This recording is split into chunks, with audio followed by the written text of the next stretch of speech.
Good afternoon students, आज हम financial first तो चैप्टर का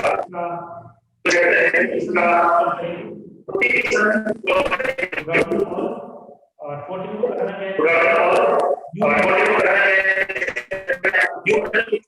हमारी ड्यूटी बनती है क्या आपको समझाएं। देखिए किस तरह से करना है, अभी कर देते हैं। तब तक उसको आप पढ़िए, तब तक इसको रेस कर रहा हूँ, क्वेश्चन के बाद प्रॉपर एनालिसिस करिए ताकि आपको समझ में आ जाए कि मिस्टेक कहाँ हो रही है। जैसे मैंने कहा, हो सकता है कि बुक में कोई मिस्टेक हो, अमाउंट अगर वो न्यू बुक है 100% करेक्शन हो सकते हैं। हर जगह एक क्वेश्चन में एक क्वेश्चन में आती है, आप आती है, सब में नहीं आती है, कुछ क्वेश्चन में ऐसा हो सकता है, सब में ऐसा नहीं होता है। हम कहीं हमारा आंसर नहीं निकाल सभी को रॉन्ग बता दें, ऐसा कभी नहीं होता है।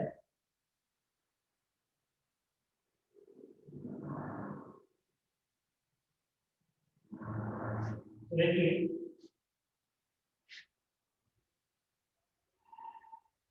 सबसे पहले वही अपना फॉर्मेट, तो ऊपर क्या लिखना है, ट्रेडिंग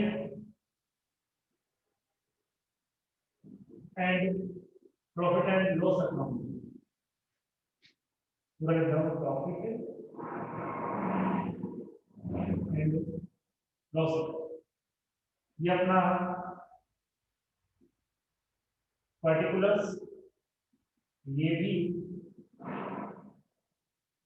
पर्टिकुलर्स, ठीक है। अब किस तरह से करना है नहीं करना है उसको हम अभी चेक कर लेते हैं।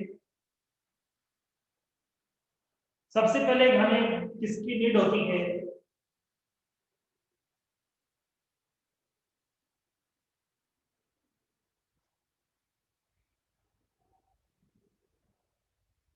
सबसे पहले, हाँ वॉइस क्लियर आ रही है आपके पास, वॉइस क्लियर आ रही है आपके पास। हाँ तो देखिए सबसे पहले हमें किसकी नीड होती है, सबसे पहले हमें ओपनिंग स्टॉक की नीड होती है। तो हम लिखेंगे यहाँ पर टू ओपनिंग स्टॉक, अमाउंट कितना है जल्दी जल्दी बताते रहिए ताकि हम 15 भी कर सकें। कितना अमाउंट है ओपनिंग स्टॉक का हमारे क्वेश्चन के अंदर, 10,000। कितना अमाउंट है, 10,000 ओके। इसके बाद हमें चाहिए क्या, परचेज, तो टू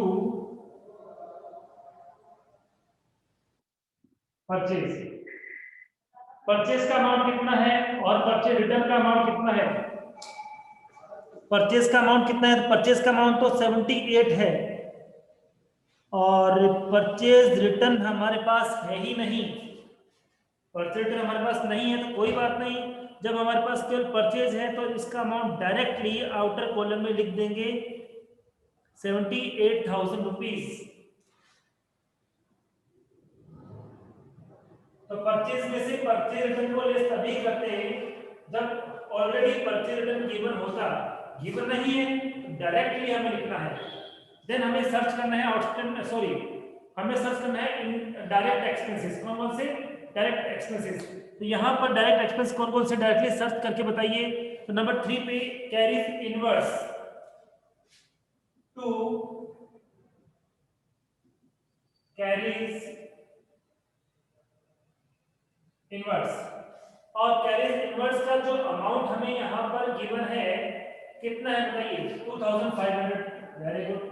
इसके बाद कौन सा डायरेक्ट एक्सपेंस है, इसके बाद कौन सा एक्सपेंस है जो डायरेक्ट नेचर का है, वेजेस। ओके, वेजेस का अमाउंट तो बता दीजिए कितना है, 11,000, ये भी दिया। और बताइए और कौन कौन से डायरेक्ट नेचर के एक्सपेंस है या नहीं है, क्या नहीं है, नहीं है। तो आते हैं इस साइड में, इस साइड में सबसे पहले हमें मेंशन करना होता है सेल्स, कितना अमाउंट है सेल्स का, तो गिवन है 2,28,000 और सेल्स रिटर्न भी नहीं है, तो सीधा याद रखिए 2,28,000 रुपीज। अब हमें लास्ट में क्या चाहिए, अब हमें लास्ट में क्या चाहिए, तो लास्ट में हमें चाहिए by closing stock by closing stock. And how much amount of closing stock in this question? 22,000. इस तरह से ट्रेडिंग अकाउंट की सारी इंफॉर्मेशन हमने रिकॉर्ड कर दी है। अब हमें डिफरेंस निकालना है, तो इधर का टोटल कितना आ गया? 2,50,000 आ गया। इधर का टोटल बताइए कितना आएगा? इधर का 2,50,000 आ गया, इधर का कितना आएगा? जल्दी से बताइए, इसका टोटल कितना आएगा? 10,000, 78,000, 88,000 हो गए, 11,000 यहाँ पे है, 99 हो गए, 1,01,500 आई थिंक 1,01,500। बताइए सभी कैलकुलेट करके फास्ट, इन 4 ट्रांजैक्शन का टोटल कितना आएगा?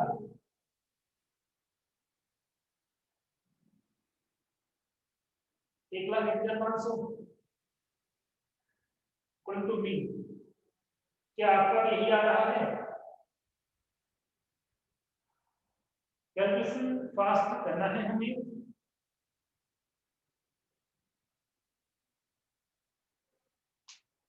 क्या कैलकुलेशन हो गया आपका? ओके, तो देखिए 250 सीआर सेट का है, 1,05,00 डीआर सेट का है, तो डिफरेंस कितना आ जाएगा? ग्रॉस प्रॉफिट कितना आ जाएगा?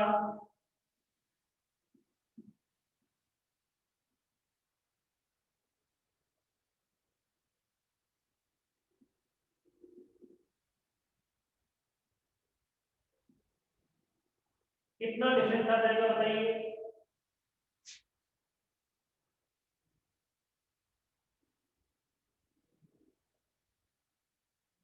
कितना डिफरेंस आएगा? ओके, आपने बताया 1,48,500, 2,50,000। इस तरह से हमने एक अकाउंट तो कंप्लीट कर लिया है।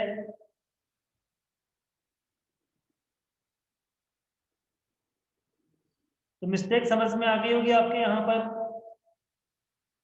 क्या आपका आंसर 1,48,500 आया था? क्या आपका आंसर 1,00,000? हाँ, तो आप करेक्ट है, तो आपका बिल्कुल करेक्ट है। हाँ, जिनका आया था वो करेक्ट है। ठीक है, हर दूसरे से तो मिस्टेक आई, बाकी सारे क्वेश्चन करेक्ट थे 15 में से। अब हम क्या करेंगे?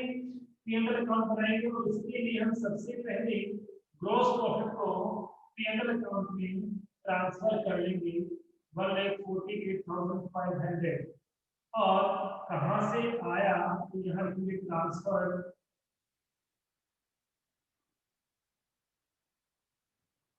To transfer from trading account.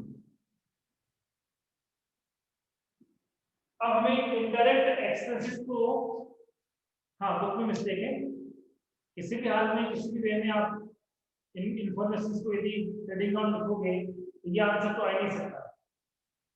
ठीक है, तो कहीं ना कहीं कोई तो मिस्टेक हुई है।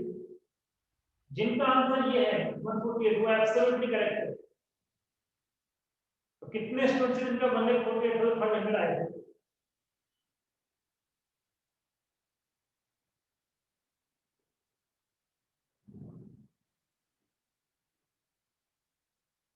हाँ, जिनका आया था वो करेक्ट है।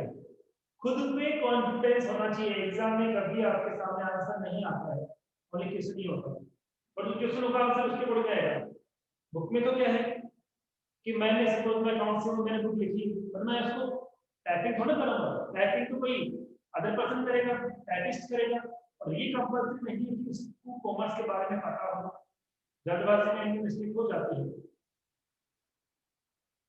Question number Amol 14, Amol question number 14। अब देखते हैं हमें कि इनडायरेक्ट जो इनकम है, एक्सपेंस है, वो कितने हैं, कौन कौन से हैं। इनडायरेक्ट में आप जल्दी से बताइए, सबसे पहले इनडायरेक्ट में हमें क्या गिवन है? फर्स्ट, सबसे पहले क्या गिवन इनडायरेक्ट में? सबसे पहले सैलरी है,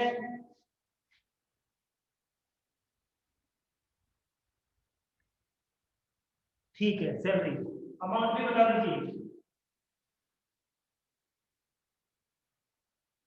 30,000 सैलरी के बाद नेक्स्ट ट्रांजेक्शन कौन सा है?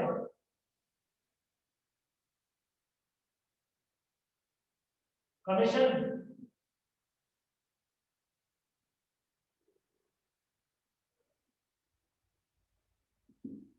और कमीशन का अमाउंट 2 बार है।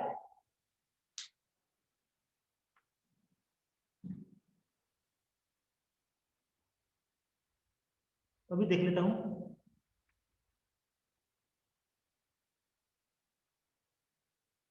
नहीं, मेरी बुक में तो कमीशन एक ही बार है 10,000 रुपए का। लेकिन ध्यान देना, मैं आपको बताता हूँ आपकी मिस्टेक कहाँ हुई है। कमीशन एक तो डीआर साइड में गिवन है, एक सीआर साइड में गिवन है। डीआर साइड में कमीशन होता है वो तो एक्सपेंस होता है, और सीआर साइड में कमीशन होता है वो इनकम होती है। तो जो एक्सपेंस है वो डीआर साइड में आ जाएगा, जो इनकम है वो सीआर साइड में चल जाएगी। सेम साइड 2 बार कभी नहीं हो सकता। डिफरेंट साइड तो हो सकता है, डिफरेंट साइड हो सकता है, सेम साइड नहीं हो सकता। क्या बात समझ में आ गई आपकी? अभी हम जो ट्रांजैक्शन देख रहे हो डीआर साइड में है, तो डीआर साइड में कमीशन होने का मतलब वो एक्सपेंस है, खर्चा है। बट सीआर साइड में सेल्स के नीचे कमीशन वो भी इनकम है, तो इनकम का इनकम साइड में, एक्सपेंसेस का एक्सपेंस साइड में। तो खर्चे वाला कमीशन कितना हुआ बताओ? एक्सपेंस के वे में एज एक्सपेंसेस कमीशन कितना है? 10,000। फिर इसके बाद कौन सा इनडायरेक्ट एक्सपेंस है? Rent and taxes.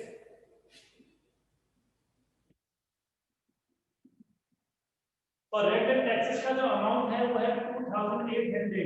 Very good, इस तरह से होना चाहिए। नेक्स्ट एक्सपेंस क्या है? इसके बाद नेक्स्ट एक्सपेंस हमारे पास क्या है जो इनडायरेक्ट नेचर का है? तो वो है रिपेयर्स।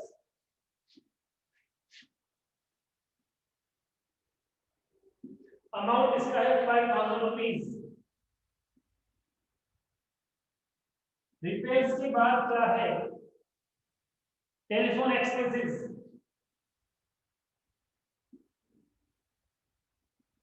और इसका अमाउंट वेरी गुड। यह ऐसा अच्छा लगता है कि सब लोग एक तरह से एक इंटरेस्ट के साथ आप स्टडी कर रहे हो, स्पीड के साथ स्टडी कर रहे हो। उसके बाद है हमारे पास legal charges.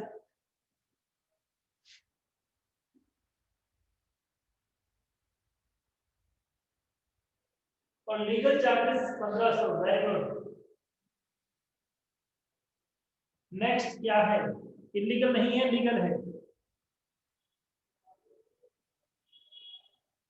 Sundry expenses, other expenses.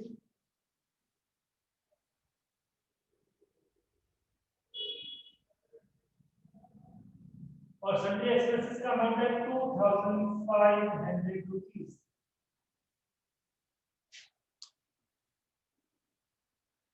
क्या इसके बाद भी कोई इनडायरेक्ट एक्सपेंस हमारे पास है? नहीं है। एक बीच में बात करूंगा। जो मैं लास्ट के क्लासेस के जो वीडियो सेंड कर रहा हूँ स्टार्टिंग से इनिशियल स्टेज पे, यस और नो रिप्लाई करना सभी।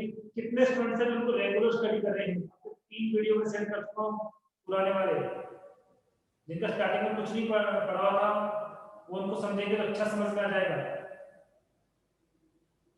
समझ में आया? और उनको अपनी कॉपी के अंदर लिख लेना ताकि आपके नोट्स भी मेंटेन हो जाएंगे। ठीक है ना? नोट्स मेंटेन हो जाएंगे यदि कोई मिसिंग है तो। ओके,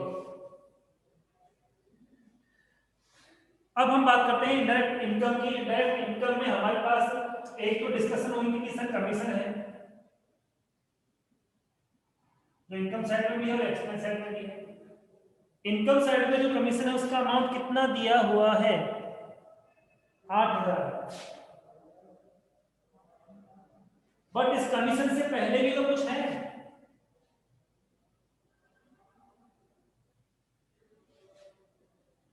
कमीशन से पहले क्या है? इंटरेस्ट। ट्रेडिंग में नहीं आ सकता क्योंकि कमीशन हमेशा इनडायरेक्ट इनकम होती है और एक्सपेंस कर रहे हैं तो ऑलवेज इनडायरेक्ट एक्सपेंस होता है। हाँ, ध्यान रखना इस बात का, कमीशन कभी भी डायरेक्ट नहीं होता है, इनडायरेक्ट होता है। लेकिन ये लिख दिया जाए कमीशन फॉर परचेज, यानी हमने गुड्स को खरीदने के लिए कमीशन दिया है, ये लाइन लिखी जाए कमीशन फॉर परचेज, तो ही हम उसको ट्रेडिंग अकाउंट में लिख सकते हैं। क्योंकि परचेज के लिए तो कमीशन देंगे हम लोग तो वो डायरेक्ट नेचर का हो जाएगा। क्या ये बात अब आपकी प्रॉपर्ली समझ में आ गई? अंडरस्टूड? हाँ, कमीशन रिसीव हुआ है तो ये इनडायरेक्ट इनकम होती है। डायरेक्ट इनकम केवल एक ही होती है और वो है सेल्स। सेल्स के अलावा जितनी भी इनकम होती है, अदर देन सेल्स जितनी भी इनकम होती है वो इनडायरेक्ट होती है। इनडायरेक्ट कभी भी ट्रेडिंग में नहीं आ सकती। Indirect always profit and loss account में ही हमें मेंशन करनी होती है। Is this clear? Is this clear? Direct income केवल सेल्स होती है, उसके अलावा कोई इनकम डायरेक्ट नहीं होती है।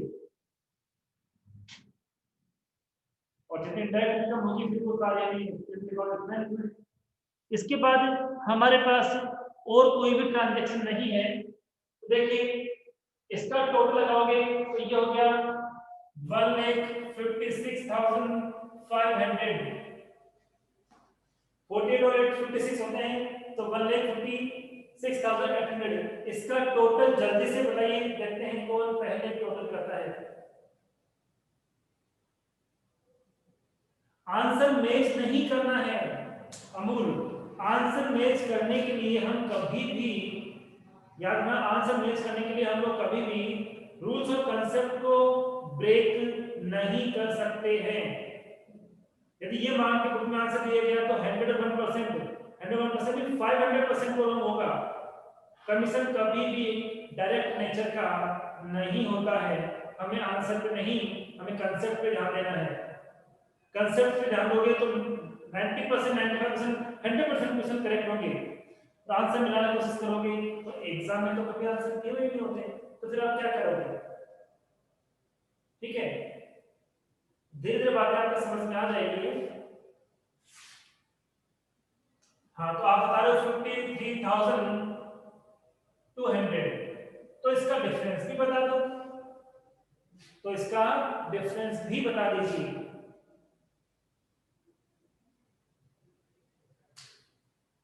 कितना डिफरेंस आएगा दोनों का? 1,03,300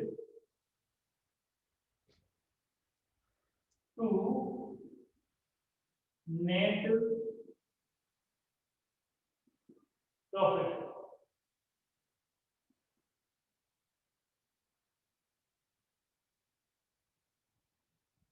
एक लाख 3,300। क्या यहां तक प्रॉपर वे में सबके समझ में आ गया है? रिप्लाई ऑल एंड क्विकली आपको रिप्लाई करना है। इसके बाद हमें क्या प्रिपेयर करना होगा? Balance sheet. इसके बाद हमें बैलेंस शीट प्रिपेयर करनी है। तो बैलेंस शीट में तो सबसे पहले हमें पता ही है कि एसेट्स और लायबिलिटीज लिखनी होती है। ठीक है, तो वन बाय वन सर्च करते हैं कि एसेट्स कौन कौन सी है, लायबिलिटीज कौन कौन सी है। डीआर साइड में आपको एसेट्स मिलेगी या लायबिलिटीज मिलेगी, क्या बताइए पहले? डीआर साइड में आपको एसेट्स मिलेगी या लायबिलिटीज मिलेगी? डीआर साइड में I am talking about debit side. DR side में एसेट्स मिलेगी या लायबिलिटीज मिलेगी? हाँ, रिप्लाई करो, अच्छी बात है, पर थोड़ा सा प्रॉपर वे में आपको सोच के प्रॉपर्ली थिंक करके आंसर देना है। डीआर साइड के एसेट्स का बैलेंस ऑलवेज डीआर होता है और लायबिलिटीज का बैलेंस ऑलवेज सीआर होता है। लायबिलिटीज तो कभी डीआर में आ ही नहीं सकती, एसेट्स ही डीआर में मिलेगी आपको। तो देखते हैं हमारे पास क्या क्या एसेट्स हैं। ओपनिंग स्टॉक नहीं आ सकता, ये भी आ सकता, कहाँ पे है, कहाँ पे है, कैश इन हैंड सबसे पहले हमारे पास एक एसेट्स है, यहां लिखेंगे कैश इन हैंड, और कैश इन हैंड का जो अमाउंट हमें गिवन है वो है 12,000 रुपीज। इसके बाद क्या है, जस्ट इसके नीचे भी है डेटर्स, डेटर्स का जो अमाउंट है वो 30,000, वेरी गुड। फिर क्या है, फिर क्या है हमारे पास,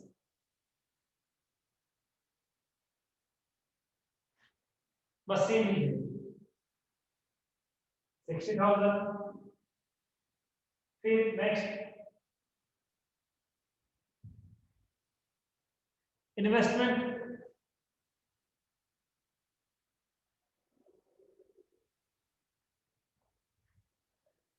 90,000, इन्वेस्टमेंट का अमाउंट कितना दिया हुआ है 90,000।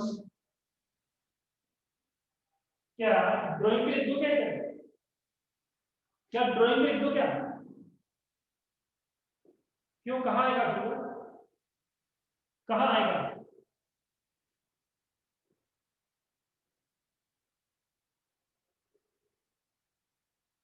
ओके, बट मुझे ये बताइए ड्राइंग एसेट्स है या लायबिलिटीज है? ड्राइंग एसेट्स है या लायबिलिटीज है? अब अंडर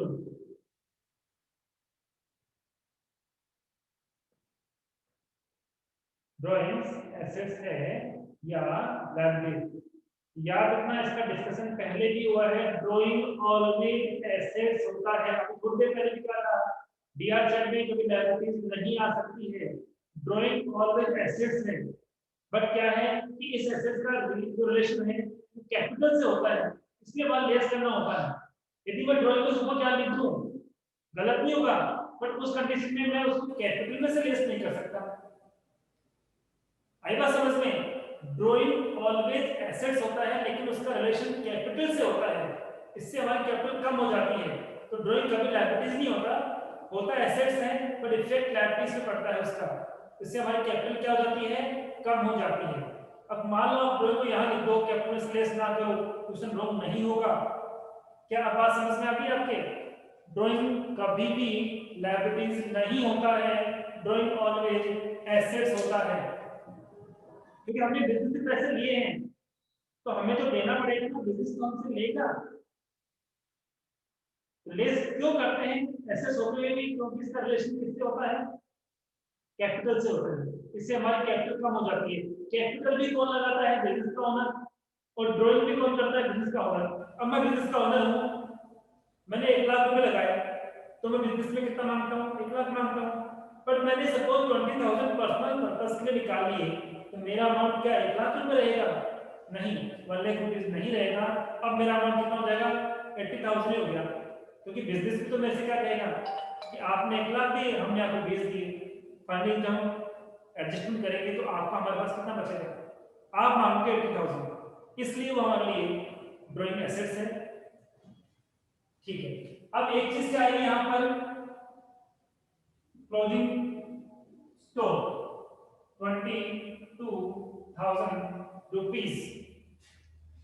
जितने बच्चे से आप आज बहुत अच्छा लग रहा है पढ़ा के, फिर सुपर रेस्पॉन्स बढ़िया है, सब मेहनत कर रहे हैं, तो यही होना चाहिए। ठीक है, लायबिलिटीज में हमारे पास क्या क्या है, सबसे पहले तो हमारे पास कैपिटल ही है, और कैपिटल का जो अमाउंट हमें दिया हुआ है वो कितना है, 70,000 रुपीज है। अब इसमें क्या क्या करना है, ऐड करना है नेट प्रॉफिट 1,03,300, 1,73,300, सॉरी यानी पर यहाँ 1,73,300, और इसमें लेस करेंगे ड्राइंग्स, और ड्राइंग का अमाउंट था 18,000, 18,000। बताइए, ड्राइंग को बेस करने के बाद कितना बचेगा?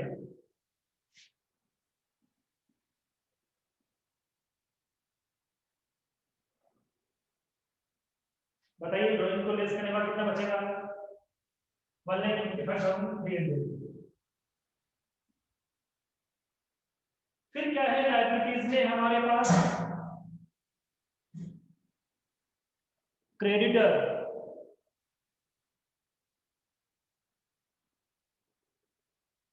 और इसके बाद बिल्स पेबल।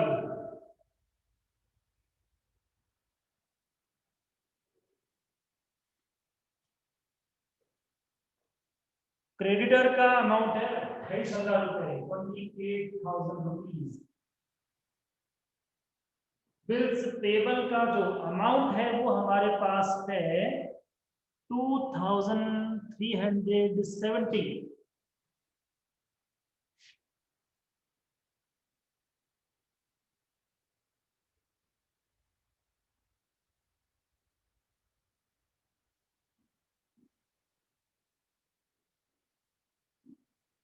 इस तरह से हमारी बैलेंस शीट कंप्लीट हो गई है,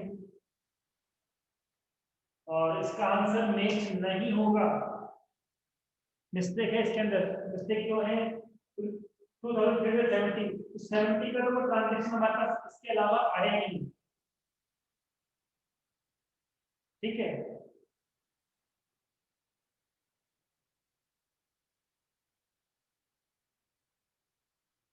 बिल्स पेबल 23,700, ये लोग लगे देख लेते हैं। अब बताओ कितना है?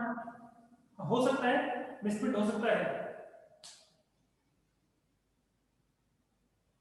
23,700 रिगार्डिंग क्वेश्चन करके देखिए, आप लोग प्लस करके देखिए। ऑब्वियसली मिस्टेक हो सकती है, ऐसे ही जैसे क्रेडिट का आंसर नहीं मिला, वहां भी कोई अमाउंट इस तरह का होगा, मिसप्रिंट होगा, और जिसके वजह से आंसर नहीं आया होगा।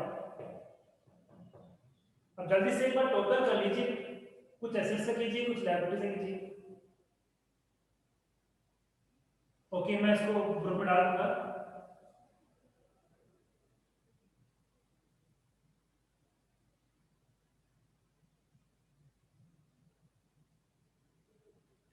हाँ, बस सभी करिए, टोटल सभी करिए, और जो भी एक्चुअल टोटल आपका आया है वो मुझे बता दीजिए। ये मत सोचिए मैच होगा नहीं होगा, जो आया बता दो।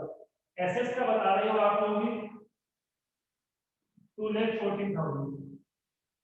ठीक है, लायबिलिटीज का भी टोटल कर लीजिए।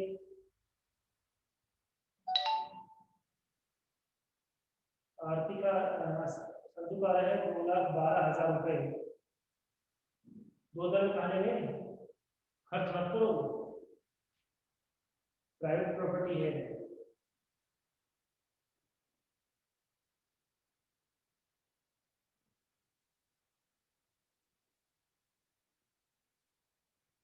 बाकी स्टूडेंट्स को बताइए कितना आएगा लायबिलिटी साइड का टोटल।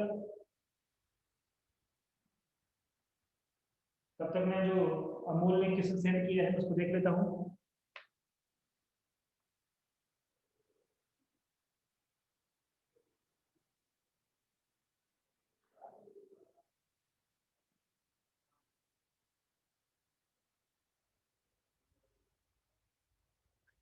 अमूल सेंड तो नहीं किया? व्हाट्सएप पे सेंड करा अमूल, मेरे व्हाट्सएप पर नंबर सेंड करो।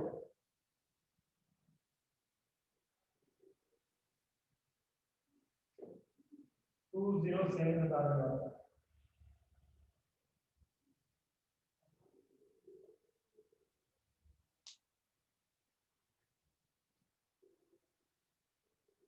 मेरे पास तो आया नहीं है, एक्चुअली मेरे पास नहीं आया है, इसलिए मैं कह रहा हूँ किसी और नंबर पे तो सेंड नहीं कर दिया आपने।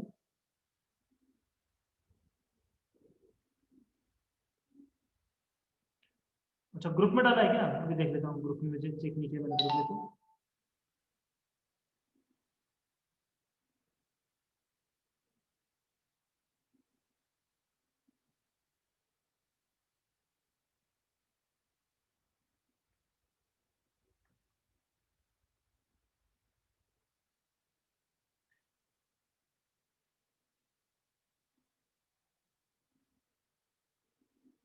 अभी देख लेता हूँ मैं। 14 देखना है मुझे एक बार आपका।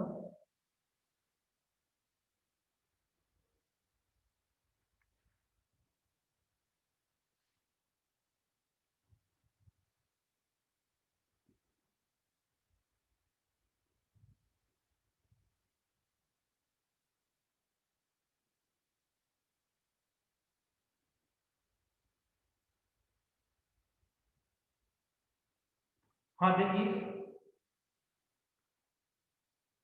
हमने जितनी भी इंफॉर्मेशन लिखी है या आपने जितनी भी इंफॉर्मेशन लिखी है वो सारे करेक्ट है, कहीं भी कोई मिस्टेक नहीं है। ठीक है। अब जैसे कि हाँ ध्यान दीजिए। अब कमीशन के लिए से हम लोग कह रहे हैं वो लाइन लिखी भी नहीं है तो मान नहीं सकते हम लोग। और क्वेश्चन में एग्जाम में भी यदि क्वेश्चन आता है तो आपको ऐसे करना पड़ेगा। लेकिन ये है कि एग्जाम में जब क्वेश्चन आता है ना तो वो एक बार एग्जामिनर को खुद को सोल्व करके फिर आपको देना होता है। बुक में जो क्वेश्चन आते हैं उनके लिए ऐसा कंपल्सरी नहीं होता है, इसलिए यहाँ मिस्टेक हो सकती है, मिसप्रिंट हो सकता है। तो मैं एक्चुअल क्वेश्चन सर्च करूंगा क्योंकि कहीं ना कहीं ये एक्चुअल क्वेश्चन क्या था, कहाँ मिसप्रिंट थी, वो हमें पता लग जाएगा और मैं आपको वो ग्रुप पर सेंड कर दूंगा। ठीक है। किसी में कहाँ मिस्टेक है मैं सर्च करूंगा, फिर आपको बताऊंगा और आपको ग्रुप में मैं सेंड कर दूंगा, जिससे आपको पता लग जाएगा कि हाँ हम बिल्कुल सही थे, वैल्यू भी कहीं ना कहीं मिस हो रही थी। ठीक है ना। क्योंकि हमने नेट नोट अलग सेंड किया है, बुक आंसर अलग, तो कोई ना कोई मिस्टेक जरूर है, कोई मिसप्रिंट जरूर है जिसकी वजह से ऐसा हो रहा है। तो मैं आपको इसका राइट क्वेश्चन सर्च करके सेंड कर दूंगा, जिससे आपको पता लग जाएगा कि मिस्टेक कहाँ है, किस जगह पर मिस्टेक हुई है। ओके। बाकी जितनी भी हमने इंफॉर्मेशन लिखी है वो बिल्कुल करेक्ट है, बिल्कुल करेक्ट है। यदि हम बुक में जो नेट प्रॉफिट गिवन है वही लिखते हैं तो अपना आंसर मिल जाता है। लेकिन वो हम लिखे क्यों, वो हम लिखे क्यों? क्योंकि वो तो हमारा आया नहीं, हम तो वही लिखेंगे ना जो अपना आया है। तो क्या आपके पास समझ में आ गई है? इसका जो करेक्ट क्वेश्चन है मैं आपको सेंड कर दूंगा। नेट प्रॉफिट वापस ऐड करूं, ये रहा, तो कितना आएगा?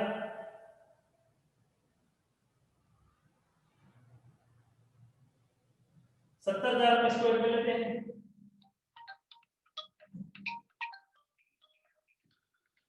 ठीक है, वर्क कर लेंगे, पढ़ेंगे एक सेकंड।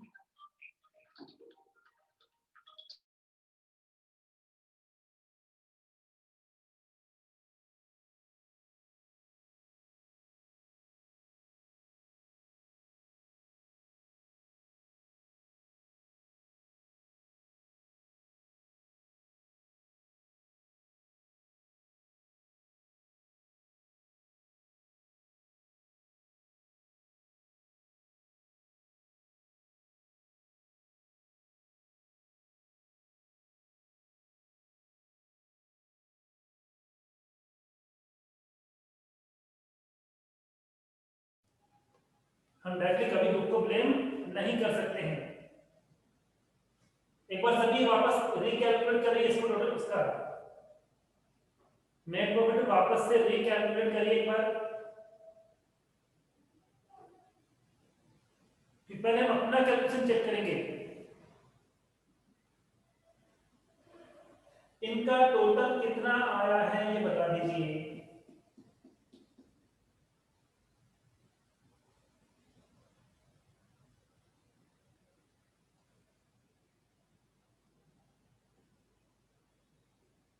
हाँ तो फिर 53 को आप लेस करोगे तो आंसर तो भी आएगा अपना, ये रहेगा 1332। ये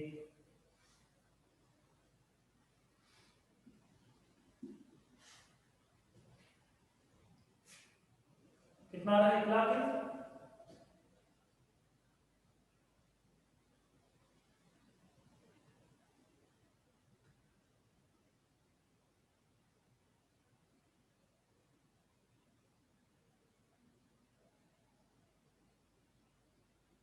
एक लाख 10 कैसे आ सकता है? इसका टोटल देख लीजिए हमारे सामने कितना है, 1,56,500 1,56,500 है।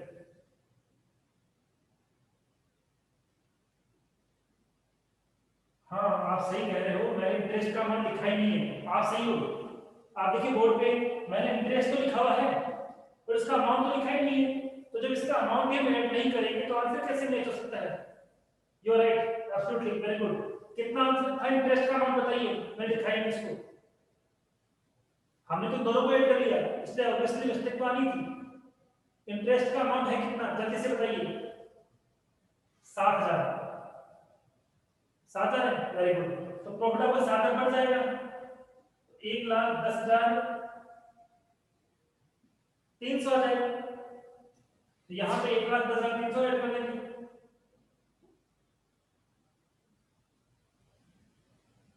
ये कितना होगा 1,00,000।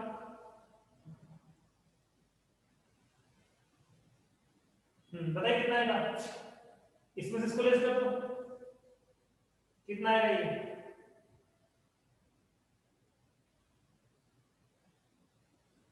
कितना आ जाएगा बताइए।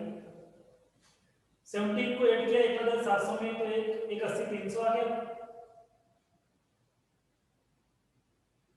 और 1,80,300 में से हमें लेस करना है 18,000, 1,62,300,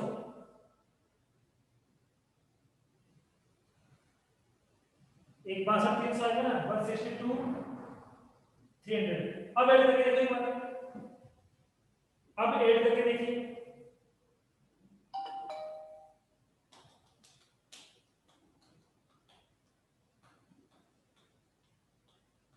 अब एक बार देखिए, किसी का धन इस पे गया नहीं कि हमें ये तो लिख दिया बट अमाउंट लिखना भूल गए थे हम लोग, 214,000। तो आंसर बिल्कुल करेक्ट है, तो जीपी का आंसर में मिस्टेक है, बाकी पूरा क्वेश्चन करेक्ट है। क्या अब बात सबके समझ में आ गई है, क्या अब बात सबके समझ में आ गई है। देखो सबको दिख रहा है बट सब ऐसा एग्जाम में भी होता है, ऐसा एग्जाम में भी कई बार हो जाता है कि हम ट्रांजैक्शन लिख देते हैं और अमाउंट इतना भूल जाते हैं। तो जब हम ट्रांजैक्शन लिख देंगे और अमाउंट इतना भूल जाएंगे तो आंसर कैसे आ सकता है, नहीं आ सकता। दोनों काम होने चाहिए, ट्रांजैक्शन भी होना चाहिए और उसका अमाउंट भी लिखना होगा आपको, ठीक है। तो इसको आप बस दोबारा करना, कल हम बात करेंगे 15 की जो कि लास्ट होगा। Okay okay, thank you so much, bye.